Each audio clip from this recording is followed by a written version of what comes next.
Hi welcome back to our channel VSLV tasty kitchen. இன்றைக்கி நம்ம என்ன பார்க்க போகிறோன்னா ரொம்பவும் சிம்பிளான மெத்தடில் அதே சமயம் சூப்பர் டேஸ்டியான பூண்டு சாதம் தாங்க பார்க்க போகிறோம். இந்த மெத்தடில் ட்ரை பண்ணி பாருங்கள், டேஸ்ட்டு அட்டகாசமாக இருக்கும். வாங்க எப்படி பண்ணலான்னு பார்க்கலாம். ஸ்டவ் ஆன் பண்ணி ஒரு கடாய் வச்சுக்கோங்க. 2 டீஸ்பூன் நிலக்கடலை சேர்த்துருக்கேன். லைட்டாக ரோஸ்ட் பண்ணிவிட்டு 5 வரமிளகா கொஞ்சம் கருவேப்பிலை சேர்த்துக்கோங்க. இதை ரோஸ்ட் பண்ணிவிட்டு இதை ஆற வச்சிடலாம். வேறு ஒரு பிளேட்டுக்கு மாற்றிடுங்க. இப்போ 2 டீஸ்பூன் எண்ணெய் சேர்த்துக்கோங்க. 10லேருந்து 12 பூண்டு எடுத்துக்கோங்க.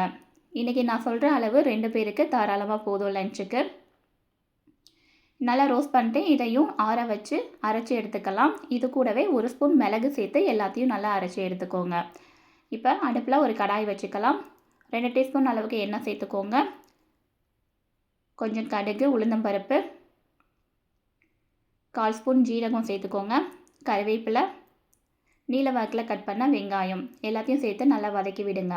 வெங்காயம் கண்ணாடி பதம் வந்ததும் 1/2 ஸ்பூன் மஞ்சள் தூள், டேஸ்ட்டுக்காக உப்பு. ஆல்ரெடி நம்ம சாதத்தில் உப்பு சேர்த்துருக்கோம், அதனால் தேவைக்கு ஏற்ற மாதிரி கொஞ்சமாக உப்பு சேர்த்துக்கோங்க. இப்போ நம்ம அரைச்சி வச்சுருக்கிற நிலக்கடலை பூண்டு மிக்ஸையும் இதில் ஆட் பண்ணிட்டு லைட்டாக 1 மினிட் வதக்கி விடுங்க. இப்போ இதில் வடித்த சாதத்தையும் சேர்த்து நல்லா மிக்ஸ் பண்ணிக்கலாம்.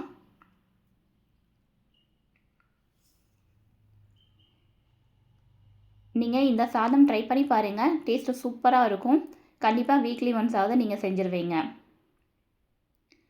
இந்த மாதிரி ரெசிபிக்கு மறக்காமல் நம்ம சேனலை சப்ஸ்கிரைப் பண்ணிவிட்டு இந்த வீடியோ பிடிச்சிருந்தா லைக் பண்ணிடுங்க. லாஸ்ட்டாக கொத்தமல்லி தழை தூவி இறக்குனா டேஸ்டியான பூண்டு சாதம் ரெடி. பாருங்கள், பார்க்கவே எவ்வளோ கலர்ஃபுல்லாக சூப்பராக இருக்குன்னு. டேஸ்ட்டும் அவ்வளோ சூப்பராக இருந்துச்சு. தேங்க்யூ.